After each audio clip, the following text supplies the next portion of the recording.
How is the money comes to you? Ini sekilas fakta tentang otak.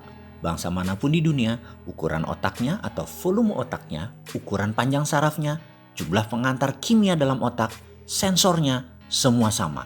Kecepatan kemampuan berpikir yang diolah oleh sebagian orang yang disebut IQ juga tidak berbeda jauh. Kemampuan menyimpan data, sama. Anggap otak itu komputer, anggap otak itu hardware. Semua manusia sama. Lalu di mana bedanya? Mengapa yang satu lebih sehat dari yang lain? Mengapa yang satu mudah tertawa? Mengapa manusia yang lain mudah mendapat jodoh? Mengapa dia lebih cepat mendapatkan uang? Otak sama, nasib beda. Nasib, ini batu sandungan pertama. Ada sebuah sistem pada manusia yang namanya belief system. Sistem keyakinan. Ini ditanam di subconscious seseorang. Jika sudah ditanam di posisi ini, merubahnya memerlukan teknik khusus. Cara biasa tak akan pernah berubah. Misalnya, kebiasaan merokok. Maaf, saya mengambil contoh merokok karena mudah difahami. Saya tidak merokok dan saya juga bukan anti orang perokok. Kembali merokok sebagai contoh. Dalam iklan di TV secara vulgar ditulis, merokok bisa menyebabkan kanker, gagal janin, penyakit paru-paru, dan lain sebagainya. Dibacakah oleh setiap perokok? Ya. Berhentikah mereka? Takutkah mereka? Tidak. Mengapa? Inilah kerja otak. Otak conscious yang menguasai informasi pengetahuan hanya menguasai 12% dari sebuah tindakan. Sementara subconsciousnya, pikiran bawah sadarnya memberikan kontribusi 88%. Informasi tadi hanya menempel di conscious, tidak menjadi gerak. Otak subconscious bawah sadarnya menganggap merokok itu nikmat.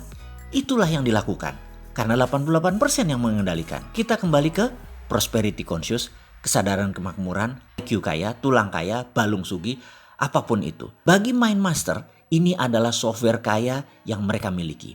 Kesadaran kaya adalah software. Saat ini ada 375 orang kaya memiliki software ultra kaya. Kenapa? Karena kekayaan 3 miliar manusia kalau dijumlahkan sama dengan kekayaan 375 manusia ini.